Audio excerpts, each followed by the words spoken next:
다 함께 자리에서 일어나셔서 찬송가 310장입니다. 찬송하겠습니다.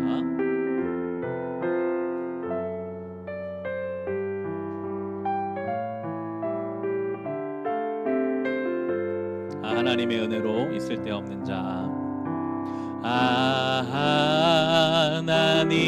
하나님의 은혜로 있을 데 없는 자. 왜 구속하여 주는지 난 알 수 없도. 2절입니다. 왜 내게 굳센 믿음과 또 복음 주셔서 내 맘이 항상 편한지 난 알 수 없도. 내가 믿고 또 의지함은 내가 믿고 또 의지함은 내 모든 형편 아시는 주님 늘 보호해 주실 것을 나는 확실히 아네. 왜 내게 성령 주셔서 내 마음 감동해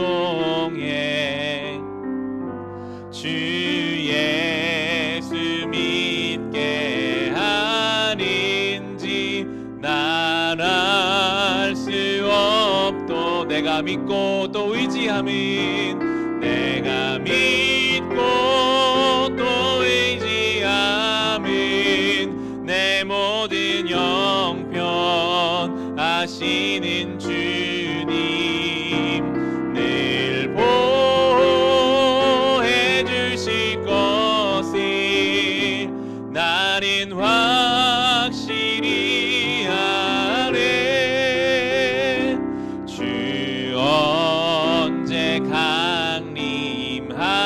강림하실지 혹 밤에 혹 낮에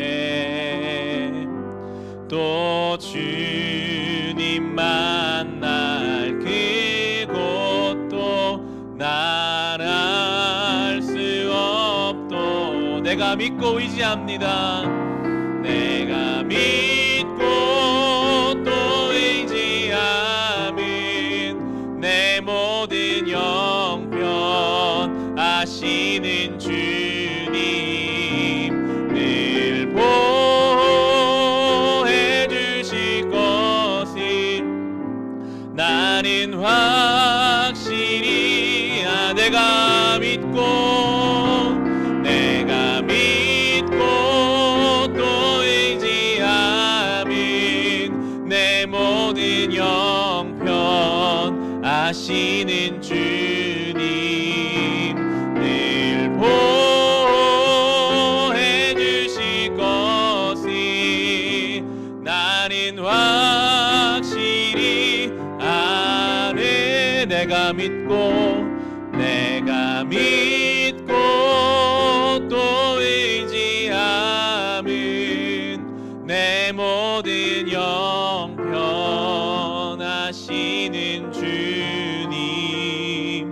늘 보호해 주실 것을 나는 확실히 아네.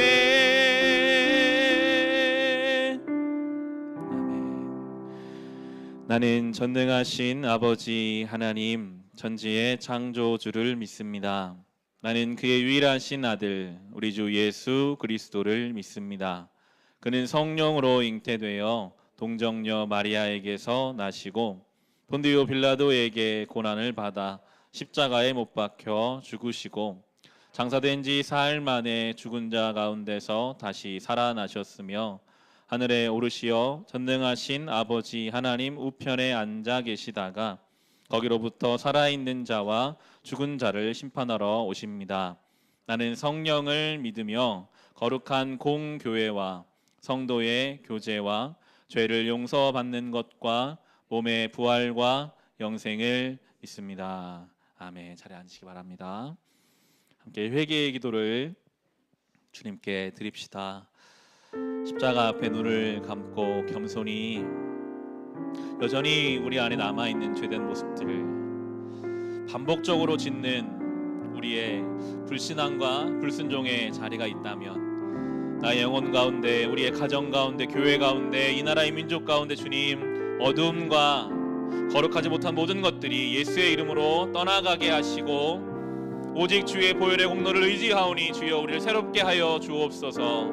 죄된 본성에 사로잡히지 않게 하시 거룩하고 신성한 하나님의 자녀로 살아가게 하여 주옵소서. 회개의 능력을 우리 의지하며 함께 기도하겠습니다. 하나님 아버지, 이 시간 이 죄인 겸손히 주님께 나와 기도합니다. 우리의 이 회개의 기도를 들어주소서. 우리 안에 여전히 깊게 뿌리 박은 죄된 본성들 있습니다. 이기적이고 교만하며 하나님 말씀보다 세상의 물질을 더 사랑하고 비교하고 경쟁하며 아버지 앞에 정결하지도 거룩하지도 못했던 우리의 삶의 자리를 주님 아십니다. 우리는 죄 가운데 빠져 죽을 수밖에 없는 죄인들이었으나 그런 우리를 위해 예수께서 이미 십자가에서 못 박혀 그 귀한 보혈의 피를 흘려주심으로 오늘도 그 보혈의 공로를 의지하여 주님께로 나아갑니다. 우리가 전능하신 하나님의 보좌 앞으로 달려갈 담대함을 예수 그리스도의 보혈의 공로 가운데 얻었사오니 오늘도 주님을 의지하여 주님께로 나아가오니 하나님 거룩하신 주님께로 우리가 한 발짝 더 나아갈수록 우리 안에 어둠이 자리잡지 못할 것입니다. 나사렛 예수의 이름으로 우리 가운데 모든 더럽고 추한 세력은 떠나가게 하시며 우리가 주님 앞에 거룩하고 정결하게 설 수 있도록 날마다 주의 십자가를 바라보며 나아가게 하옵소서. 보혈의 공로를 의지합니다. 정결하지 못한 우리 입술을 정결케 하시고 우리의 마음과 심령을 깨끗하게 하시며 우리의 삶의 모든 약함들을 하나님 온전케 하심으로 이제 예수 안에 새로워지고 예수 안에 온전케 되며 예수 안에서 우리가 완전히 새로운 존재로 이제 하나님의 자녀로 죄의 종이 아니라 하나님 백성으로 살아갈 수 있도록 그 힘을 우리에게 주옵소서. 오늘도 예배 가운데 하나님의 은혜를 구합니다. 날마다 십자가 앞으로 나아가는 우리에게 하나님의 은혜를 넘치도록 부어주시고 우리의 모든 신앙의 결단을 주님 응답하시고 붙잡아 주시옵소서. 아버지 하나님 함께하여 주시옵소서. 이 모든 신앙의 고백이 아버지 앞에 드려지게 하여 주옵소서. 내가 매일 십자가 앞에 내가 매일 십자가 앞에 더 가까이 가오니 구세주의 흘린 보배 피로써 나를 정케 내가 매일 십자가 앞에 내가 매일 십자가 앞에 더 가까이 가오니 구세주의 흘린 보배 피로써 나를 정케 하소서.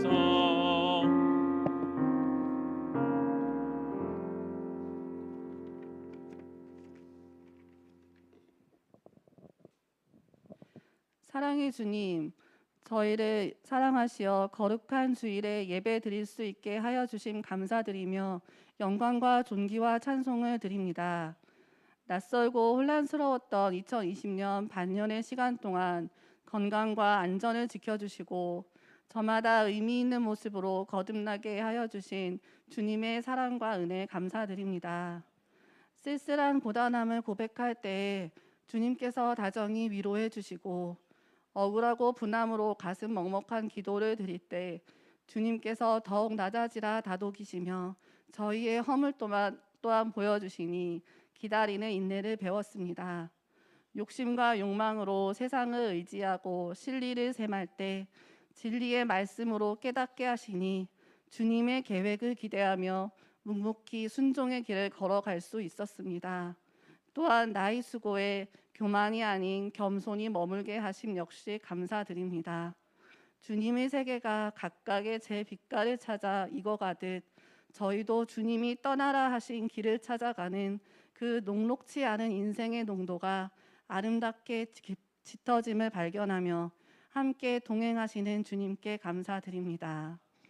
거룩하신 주님, 지난 일주일 동안 육신의 연약함과 믿음의 부족으로 말미암아 주님 주신 말씀대로 살지 못하고 여러 방향으로 죄를 지었음을 고백합니다.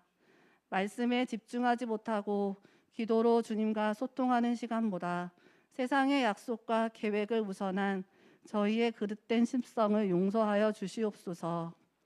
머리로는 순종하나 마음에서 내려놓지 못한 욕심과 교만, 그리고 육신의 편안함을 쫓은 게으름도 용서하여 주시옵소서. 또한 기꺼이 가족과 이웃의 빛과 소금이 되지 못하고 머리로 시끄럽게 계산하는 저희의 얕은 꾀와 냉담, 가벼운 입술을 긍휼히 여겨 주시옵소서. 이 시간 모든 죄를 자복하고 회개하오니 예수 그리스도의 보혈로 깨끗게 하여 주시옵소서. 왕이신 나의 하나님, 하나님의 공의가 저희 삶과 교회 안팎에서 선명히 펼쳐지기를 간구합니다. 생각과 판단이 앞서지 않고 매 순간 먼저 열심히 기도하는 저희가 되도록 이끌어 주시옵소서. 목전의 이익보다 멀리 내다보고 인내하며 세상의 불편한 시선으로부터 마음의 거친 소용돌이를 잠재우고 그리스도인의 자리를 지키라 명령하신 주님을 섬기며 담담히 나의 일상을 닦는 용기를 주시옵소서. 다툼과 적대로부터 침묵과 소통의 순간을 분별하게 하여 주시고 불통하는 행동의 고집스러움이 아닌 진리와 믿음의 우물로 향하는 단호한 실천가가 되게 하여 주시옵소서. 그리고 가족, 이웃과 나라, 세계와 다음 세대를 위해 더욱 열심히 기도하며 주님의 목적에 합당한 삶으로 사랑을 전하는 빛과 소금의 교회가 되기를 소망합니다. 말씀을 전하시는 목사님을 축복하여 주시고 교회를 위해 헌신하는 여러 손길 위에 은혜를 더하여 주시옵소서. 이 시간 예배의 처음부터 끝까지 홀로 영광 받으시오며 예수님의 이름으로 기도드렸습니다. 아멘.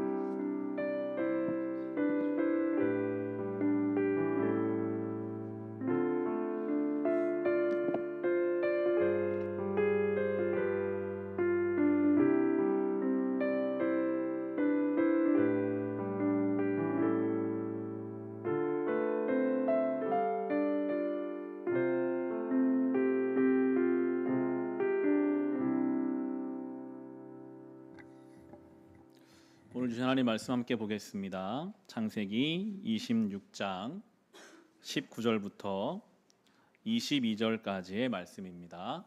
구약성경 창세기 26장 19절부터 22절까지의 말씀, 구약성경 32페이지에 있습니다. 우리 다 찾으셨으면 주신 말씀을 사모하는 마음으로 자리에서 일어나셔서 함께 말씀 봉독하고 응답송 찬송하겠습니다. 19절로 22절 같이 읽겠습니다. 이삭의 종들이 그랄 평원에서 우물을 파다가 물이 솟아나는 샘 줄기를 찾아냈다. 샘이 터지는 바람에 그랄 지방 목자들이 그 샘줄기를 자기들의 것이라고 주장하면서 이삭의 목자들과 다투었다. 우물을 두고서 다투었다고 해서 이삭은 이 우물을 에색이라고 불렀다. 이삭의 종들이 또 다른 우물을 팠는데 그랄 지방 목자들이 또 시비를 걸었다. 그래서 이삭은 그 우물을 신나라고 하였다. 이삭이 거기에서 옮겨서 또 다른 우물을 팠는데 그때에는 아무도 시비를 걸지 않았다. 그래서 그는 이제 주님께서 우리가 살 곳을 넓히셨으니 여기에서 우리가 번성하게 되었다 하면서 그 우물 이름을 르호봇이라고 하였다. 아멘. 함께 주실 말씀을 사모하며 이 찬송의 고백 올려드립시다. 널리 울려 퍼지는 생명의 말씀은 널리 울리어 이루어지는 생명의 말씀은 마음의 용서와 평안을 골고루 주나니 다만 예수 말씀 듣고 복을 받네 아름답고 귀한 말씀 생명샘이로다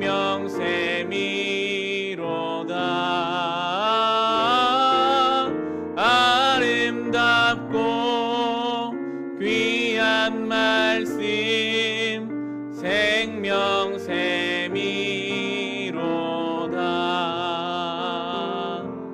아멘. 자리에 앉으시기 바랍니다. 네, 앉으시면서 옆에 분들과 눈으로 인사 나누실까요? 잘 오셨습니다. 귀한 자리, 어려운 시간에도 함께 예배드리게 돼서 주님의 이름으로 축복하고 사랑합니다. 감사합니다.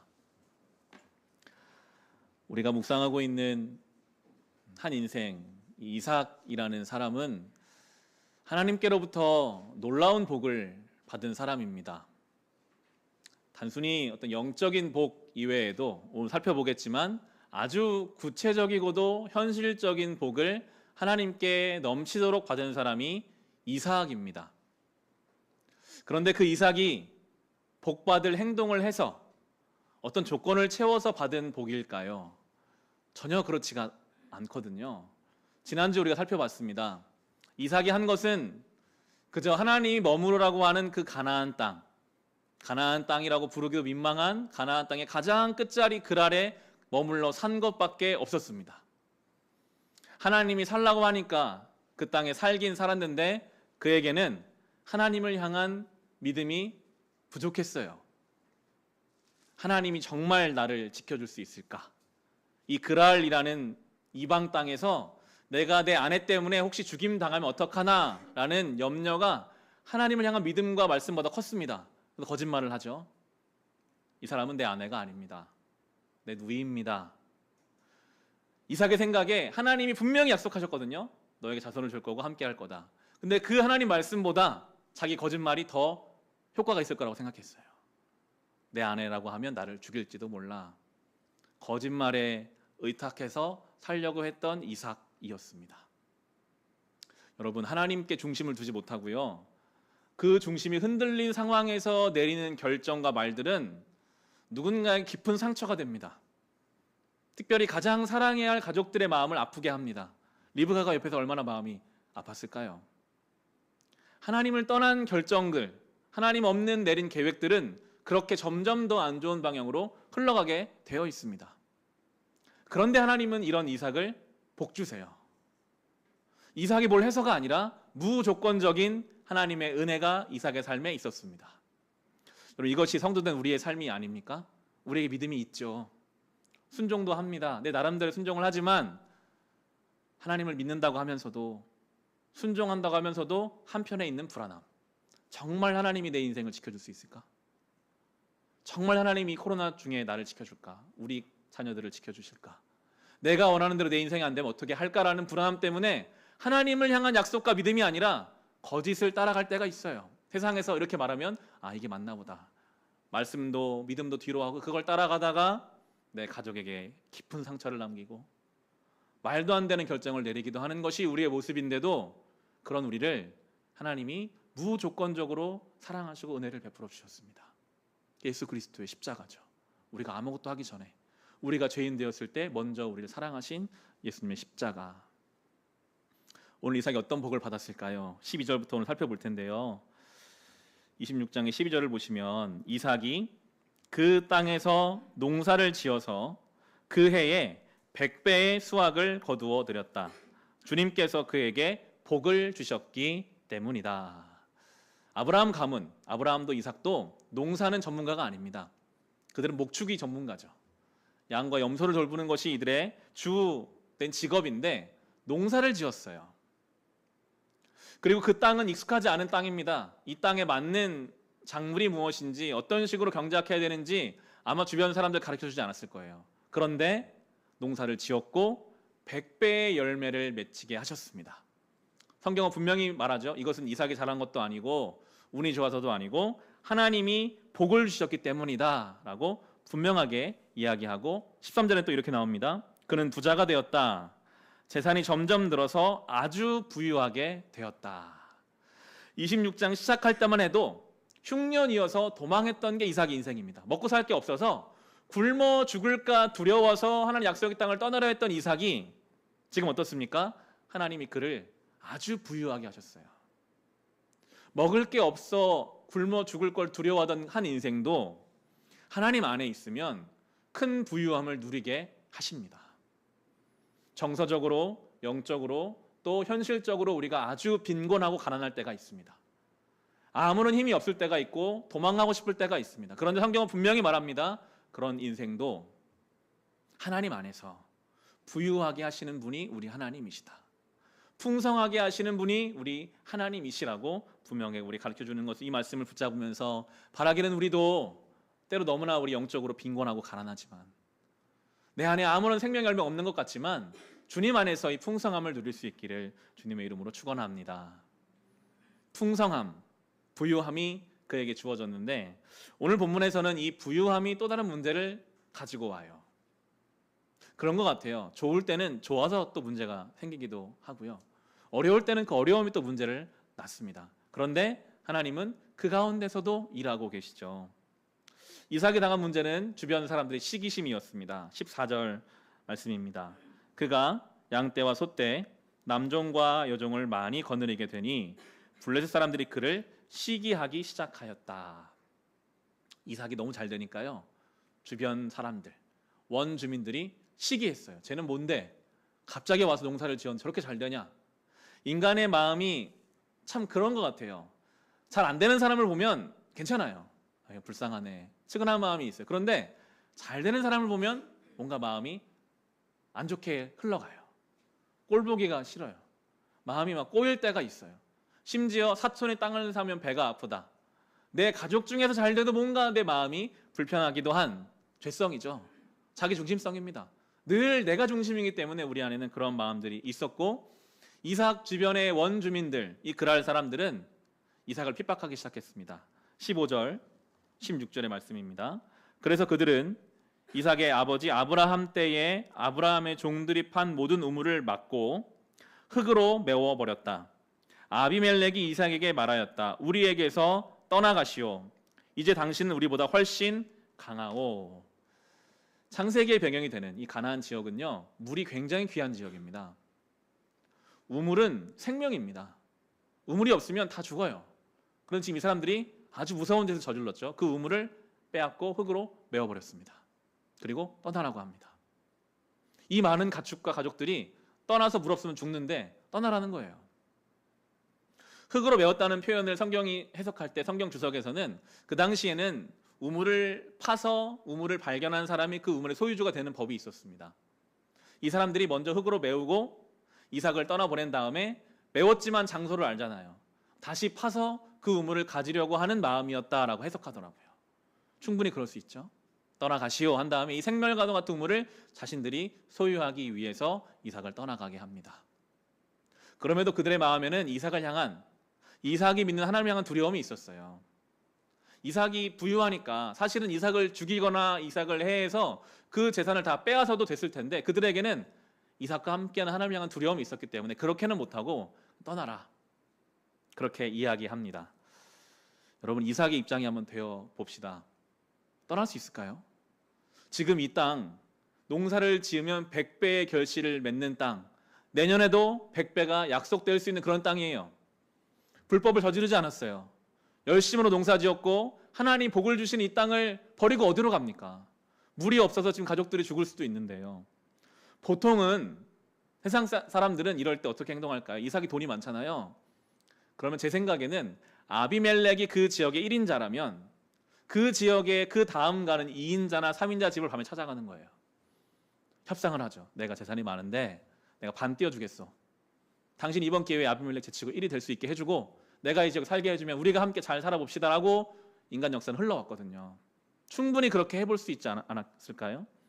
그런데 이삭은 전혀 다른 반응을 보이는데 그냥 아무 말 없이 떠나버립니다. 17절입니다. 이삭은 그곳을 떠나서 그랄 평원에다가 장막을 치고서 거기에 자리를 잡고 살았다. 그냥 떠났어요. 아무 말 없이. 이삭이 소심해서 무서워서 그냥 떠난 것일까요? 이어지는 본문을 보면 그것이 아님을 알 수 있습니다. 이삭 안에는 하나님을 향한 믿음, 눈에 보이는 우물보다는 나의 삶을 이끌어 가실 우리의 모든 가족과 가축을 먹여 살리실 하나님을 향한 믿음이 있었기 때문에 그는 떠나갔고, 그것을 하나님이 계속 이어지는 본문을 통해 우리에게 보여주시는데 19절 20절입니다. 이삭의 종들이 그랄 평원에서 우물을 파다가 물이 솟아나는 샘 줄기를 찾아냈다. 샘이 터지는 바람에 그랄 지방 목자들이 그 샘 줄기를 자기들의 것이라고 주장하면서 이삭의 목자들과 다투었다. 우물을 두고 다투었다고 해서 이삭은 이 우물을 에색이라고 불렀다. 떠났습니다. 우물이 없잖아요. 우물을 팠습니다. 그런데 우물의 줄기, 샘의 줄기를 발견케 하셨어요. 지금도 여러분, 우물을 판다는 일은 일반인이 하기에는 엄두도 못 낼 일입니다. 땅을 깊게 파야 되고 그냥 판다고 물이 나오지 않잖아요. 물이 나올 만한 곳을 파야 돼요. 이 당시 이 지역에서 우물을 파는 일은 굉장히 어려운 일이었습니다. 깊이 파는 것도 어렵고 물을 찾는 건 더 어렵죠. 그런데 하나님이 함께 하셨기 때문에 그가 파는 곳마다 막 샘이 터져 나오는 거예요. 그런데 그 샘을 또 와서 빼앗으려고 합니다. 그래서 그 우물의 이름을 에색, 다툼인데요, 그렇게 지었습니다. 이삭은 또 떠났어요. 또 우물을 팠어요. 그런데 또 와서 빼앗습니다. 21절이죠. 이삭의 종들이 또 다른 우물을 팠는데 그랄 지방 목자들이 또 시비를 걸었다. 그래서 이삭은 그 우물 이름을 신나라고 하였다. 우리 성경 주가 다 달려있죠. 에색은 다툼, 신나는 반대라는 뜻입니다. 하나님이 함께하는 인생, 그래서 파는 곳마다 우물이 터지는 인생인데도 거기에 다툼이 있고 반대가 있어요. 하나님의 은혜도 있고 다툼과 반대도 있는 이삭의 삶입니다. 억울하지 않았을까요? 내가 언제까지 이거 그냥 두고 또 우물 파야 됩니까? 내가 내 가족과 내 가축들 어떻게 먹어야 합니까? 억울하기도 하고 뭘 해야 될지 모르는 답답함이 그에게 있을지도 모르겠습니다. 여러분은 최근 억울한 일을 당한 경험이 있으십니까? 내 마음을 흔들 만큼 억울한 일들. 저는 집에 쌍둥이를 키우고 있는데요, 저와 저희 아내 둘이서 아이를 봐야 될 시간이 가끔 있어요. 저희 아들이 요즘 이제 잡고 막 서고 가만히 안 있어요. 막 돌아다니면서 그냥 눈에 띄는 건 다 입으로 들어가고, 잘 못 서니까 넘어져서 막 머리를 찢고 이런 일들이 많다 보니까 항상 옆에 있어야 돼요. 그래서 혼자 2명 보는 건 정말 어려워요. 얘네들이 막 사방으로 가기 때문에 따라다녀야 되는데, 잠깐 어느 순간인가 제가 혼자 아이를 보고 있게 되는 거예요. 거실에서 이 아이들을 막 진땀 흘리면서 붙잡고 막 있는데 어디선가 들려오는 저희 아내 웃음소리, 안방에서 누워가지고 재밌게 핸드폰으로 예능을 보면서 웃고 저희 아내 목소리가 들리는 순간 제 안에서 뭔가 이렇게 올라오더라고요. 여보, 지금 애들이 이렇게 하고 있는지 뭐 하고 있어, 빨리 와서 애기 봐야지 라고 말하는 저의 모습을 떠올리게 되는데요, 아내가 하루 종일 아이를 보다가 잠깐 쉼을 가질 수 있잖아요. 그럼 거기서 쉬도록 배려해주고 아이들을 돌봐도 참 좋았을 텐데, 내 아이인데 내 자식인데도 억울함이 있는 거예요. 왜 내가 나 혼자 진땀 흘리면서 이 아이들을 그 짧은 시간인데도 돌봐야 하나라는 그 억울함이 올라오니까 평소에 더 높게, 여보 빨리 와서 애들 봐, 같이 보자, 이렇게 이야기하는 저의 억울함을 생각해 봅니다. 우리는 억울함 못 견디잖아요.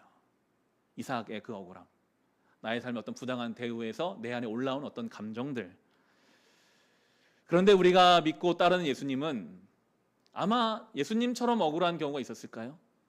아무 죄 없는 분이 그 죄의 짐을 지고 물과 피를 쏟으시는 그 예수님의 그 삶의 억울함은, 예수님은 한마디를 이야기하지 않으시고 묵묵히 그 길을 가셨는데요, 오늘 본문을 잡아두시고 우리 이사야 53장을 한번 찾아보겠습니다. 예수님의 모습입니다. 우리가 따라야 할 예수님의 모습이 오늘 나옵니다. 이사야 53장 5절에서 7절입니다.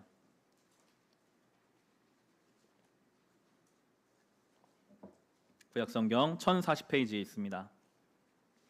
이사야 53장 5절에서 7절인데요. 제가 읽겠습니다. 그러나 그가 찔린 것은 우리의 허물 때문이고 그가 상처를 받은 것은 우리의 악함 때문이다. 그가 징계를 받음으로써 우리가 평화를 누리고 그가 매를 맞음으로써 우리의 병이 나았다. 우리는 모두 양처럼 길을 잃고 각기 제 갈 길로 터졌으나 주님께서 우리 모두의 죄악을 그에게 지우셨다. 그는 굴욕을 당하고 고문을 당하였으나 아무 말도 하지 않았다. 마치 도살장으로 끌려간 어린 양처럼, 마치 털 깎는 사람 앞에서 잠잠한 암 양처럼 끌려가기만 할 뿐 아무 말도 하지 않았다. 여러분, 이것이 예수님 모습이었습니다. 죄가 없으신 분이 우리의 죄 때문에 상함을 당하시는데, 그 죄가 없으신 분이, 그 영광스러우신 분이 모욕을 당하고 수치를 당하시는데 아무 말 없이 묵묵히 그 길을 가셨습니다. 그게 우리가 믿고 따라할 예수님의 모습이고요. 오늘 본문의 이삭에게서 이 예수님의 모습을 볼 수 있어요. 다시 오늘 본문 돌아와 보겠습니다. 그렇게 두 번이나 우물을 빼앗기고 에색에서도 신나에서도 우물을 빼앗겼던 이삭이 예수님처럼 한마디 불평불만을 내뱉지 않고 또 우물을 파요. 22절인데요. 이삭이 거기에서 옮겨서 또 다른 우물을 팠는데 그때에는 아무도 시비를 걸지 않았다. 그래서 그는 이제 주님께서 우리가 살 곳을 넓히셨으니 여기에서 우리가 번성하게 되었다 하면서 그 우물 이름을 르호봇이라고 하였다. 르호봇, 넓은 곳이라는 뜻입니다. 이제 더 이상 아무도 시비를 걸지 않고 넓은 땅을, 하나님이 우리의 삶을 이제 안정되게 하셨다라는 르호봇을 만나게 하셨습니다. 여러분, 르호봇이 기다리고 있습니다. 이삭은 지금 3번 만에 만났지만 모르죠. 5번, 10번이 될 수도 있습니다. 그러나 우리가 그 삶의 자리에서 주님 원하시는 그 길을 묵묵히 걸어가면 반드시 우리에게 이 르호봇의 자리를 준비시켜 주십니다. 우리가 억울해하지 않아도, 내 힘으로 뭔가를 빼앗으려 하지 않아도 하나님은 이 르호봇에서 이삭에게 준비해 주신 은혜를 우리에게 허락해 주실 것입니다.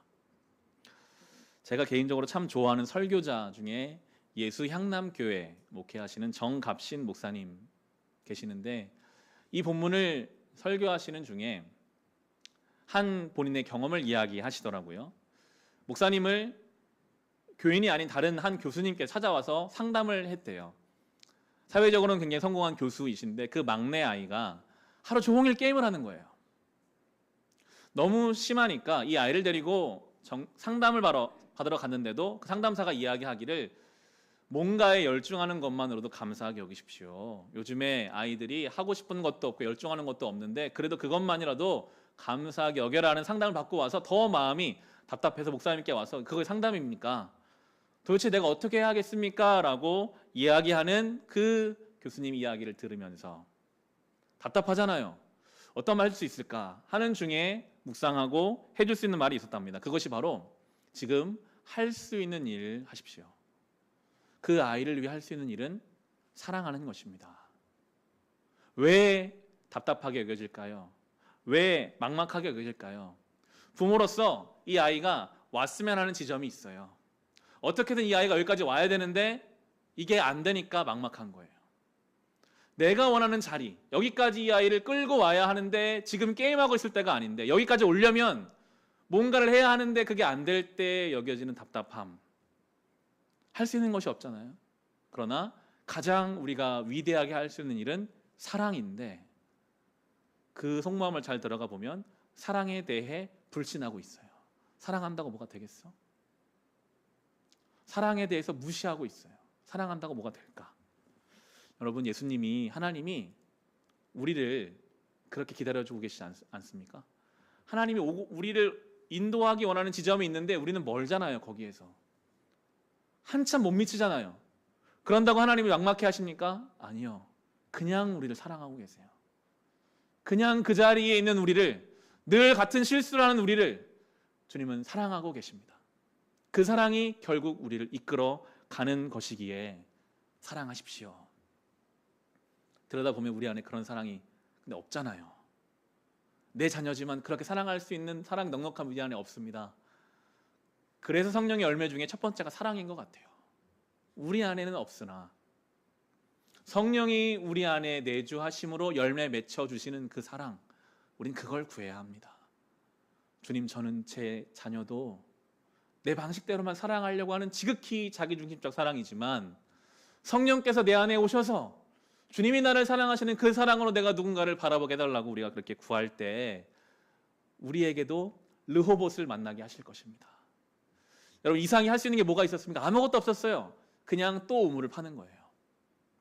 빼앗기면 또 우물을 파고, 그러다가 하나님이 넉넉하고 넓게 만나게 하시는 그 르호봇을 만나게 하시는 것처럼 우리는 할 수 있는 일을 그냥 오늘 하는 겁니다. 또 하고 또 할 때 하나님은 우리의 삶에 르호봇을 준비시켜 주실 것입니다. 이 르호봇을 만난 이삭은 그날 밤 하나님을 또한 깊이 만납니다. 이어지는 24절 25절입니다. 그날 밤에 주님께서 그에게 나타나셔서 말씀하셨다. 나는 너의 아버지 아브라함을 보살펴준 하나님이다. 내가 너와 함께 있으니 두려워하지 말아라. 내가 나의 종 아브라함을 보아서 너에게 복을 주고 너의 자손의 수를 불어나게 하겠다.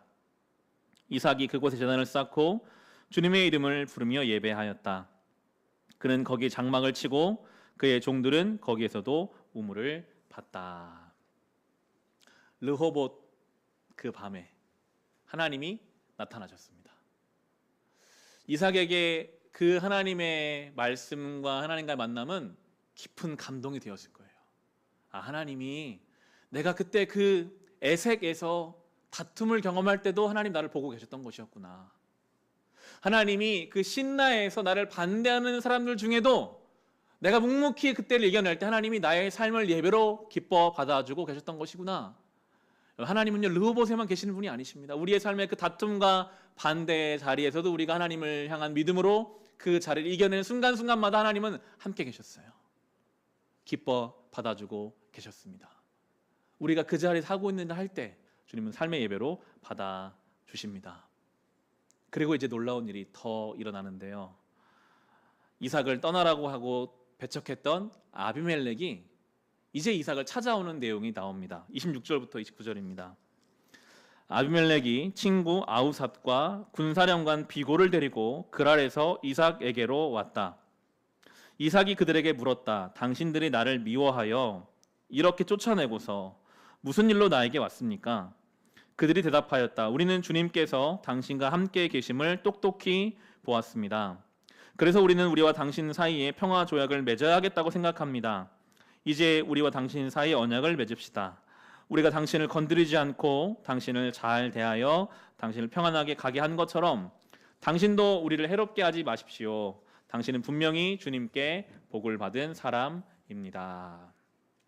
놀라운 일이죠. 떠나라고 했던 사람들, 배척했던 사람들이 스스로 와요. 와서 머리를 숙여요. 보이거든요. 이삭이라는 인물이 이태껏 보지 못했던 인생을 걸어가는 걸 봐요. 우물을 빼앗겼으면 군사를 사서라도 우물을 되찾으러 와야 되는 것이 우리의 상식인데, 아마 제 생각에는 우물을 2번 정도 빼앗고 나서는 밤에 군사를 매복했을 것 같아요. 분명히 이삭 오늘 밤에 다시 뺏으러 온다. 이걸 그냥 두고 갈 사람이 없을 거야. 그런데 이 이삭은 한마디 말도 하지 않고 또 다른 곳에 가서 우물을 파는데 거기에 또 물이 터지는 거예요. 아, 하나님이 함께하는 사람은 저런 삶을 사는구나.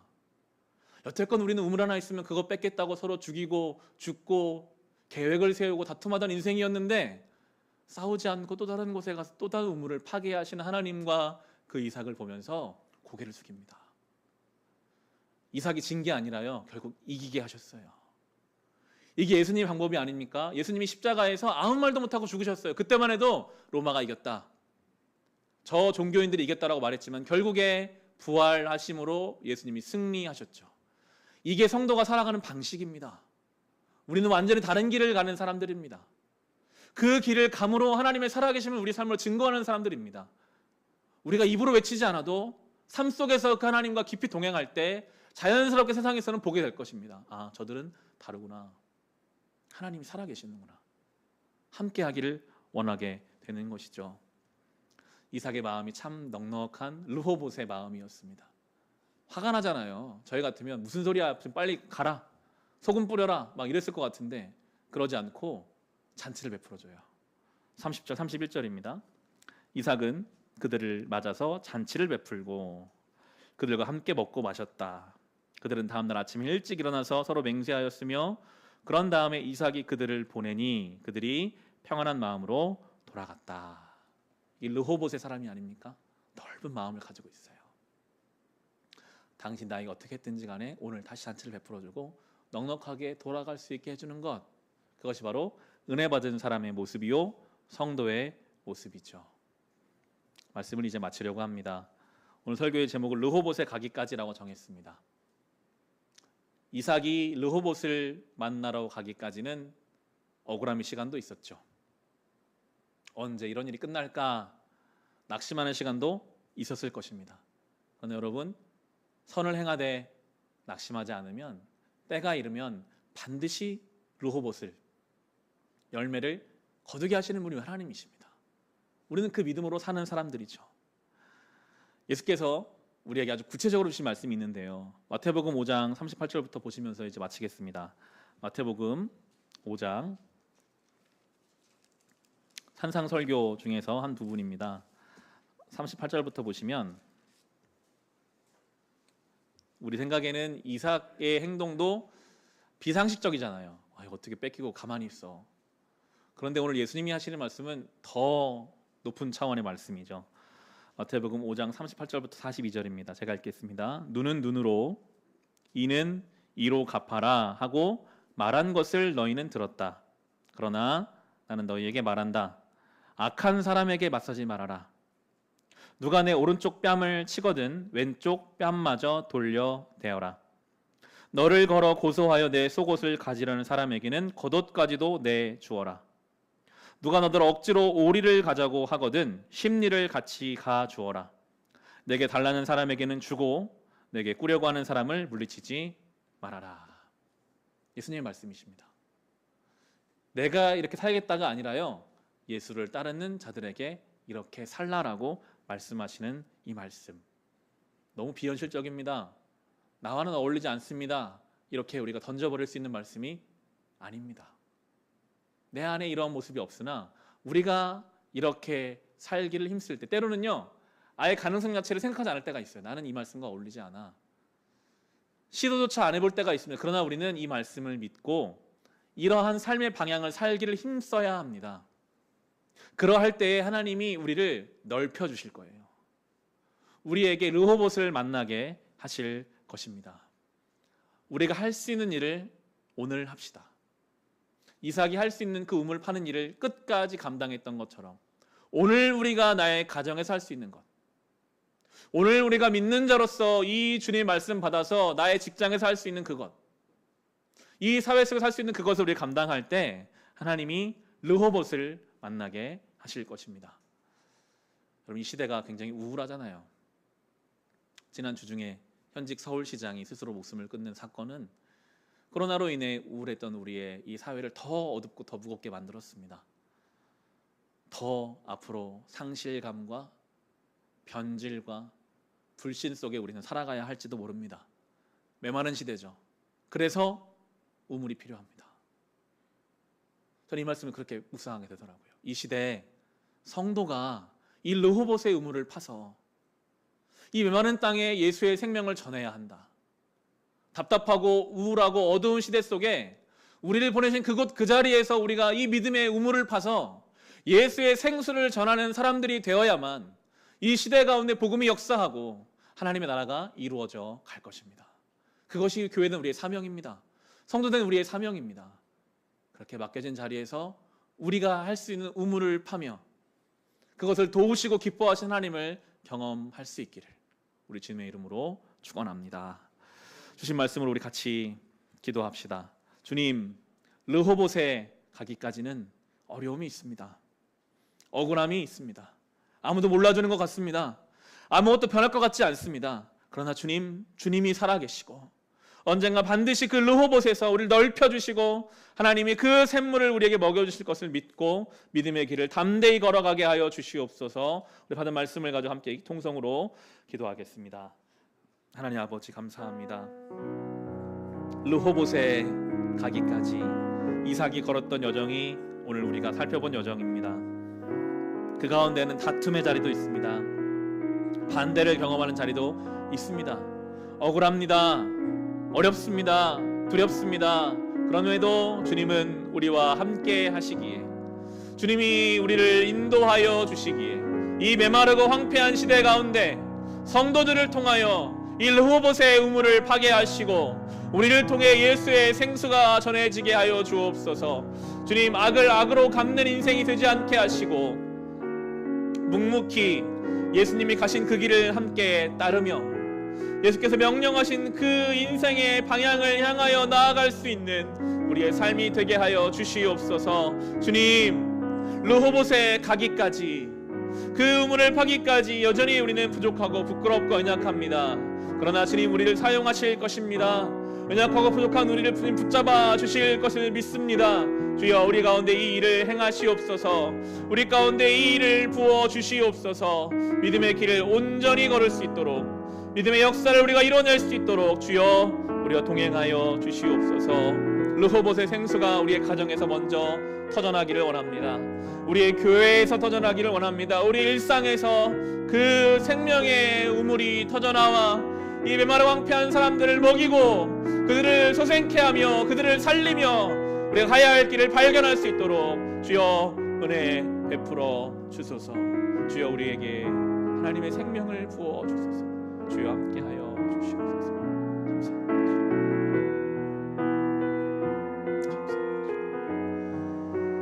감사합니다. 주님. 하나님 아버지 감사합니다. 르호봇에 갈 때까지 이삭이 당한 다툼과 반대의 시간들이 있었습니다. 예수께서 부활의 영광에 그 이르기까지 십자가의 고통을 당하셨습니다.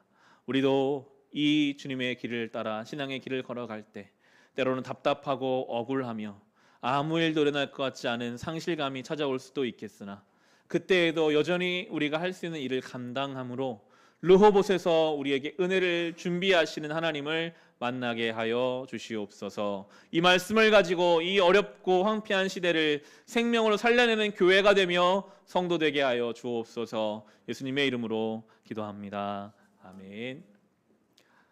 교회 소식을 전해드립니다. 주보를 참고하시면 좋겠습니다. 저희 교회가 이제 여름이라 에어컨을 트는데요.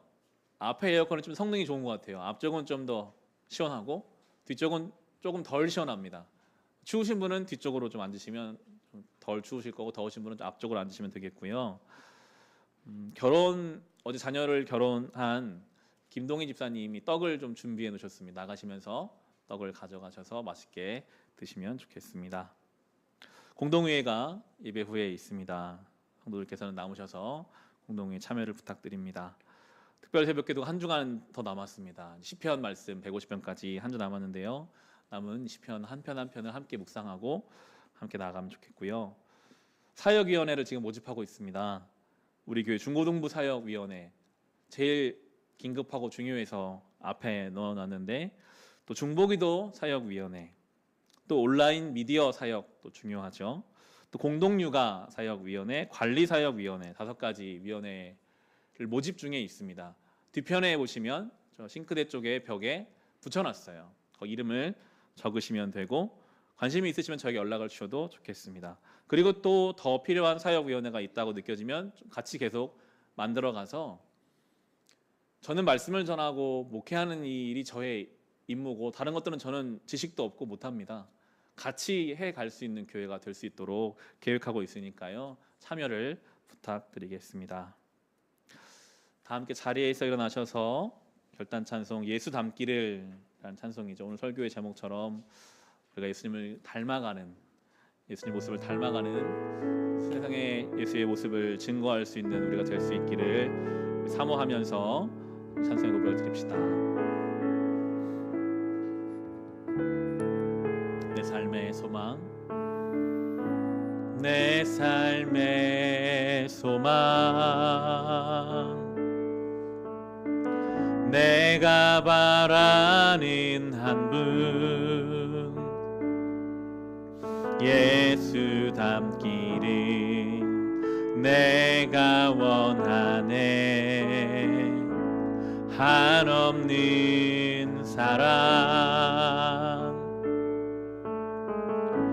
풍성한 긍휼, 예수 닮기를, 예수 닮기를 내가 원하네. 예수 닮기를, 예수 보기를, 예수만 높이길 내가 원하네. 내 평생 소원, 예수 닮기를, 예수만 닮기를 내가 원하네. 온유하시고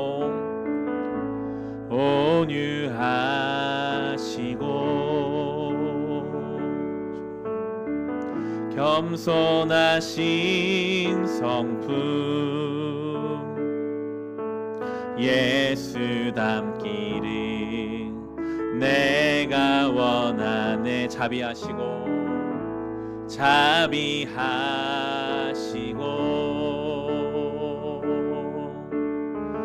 위로자 되신 주, 예수 닮기를 내가 원하네. 예수 닮기를, 예수 보기를, 예수만 높이길 내가 원하네. 내 평생 소원, 예수 닮기를, 예수만 닮기를 내가 원하네. 예수 닮기를, 예수 보기를, 예수만 높이길 내가 원하네. 내 평생 소원, 예수 닮기를, 예수만 닮기를 내가 원하네. 예수 닮기를, 예수 보기를, 예수만 높이길 내가 원하네. 내 평생 소원, 예수 닮기를, 예수만 닮기를 내가 원하네.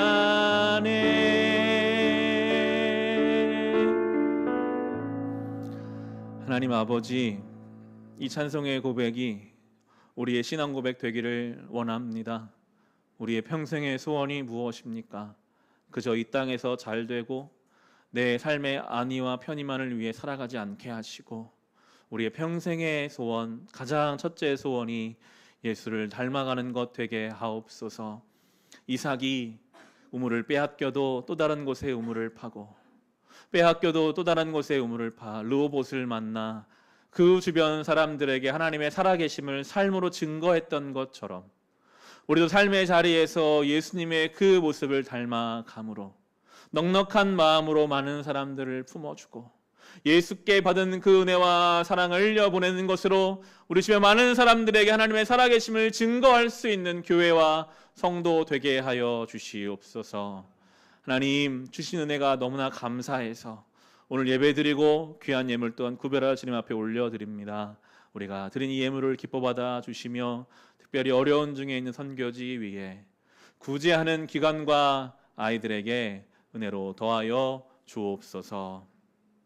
지금은 우리 주 예수 그리스도의 은혜와 하나님 우리 아버지의 크신 사랑하심과 성령님의 우리와 동행하심이 여기 모인 우리 모두 위에, 우리의 가정 위에, 우리의 교회 위에, 이 나라의 민족 가운데 함께하여 주시기를 간절히 축원하옵나이다. 아멘.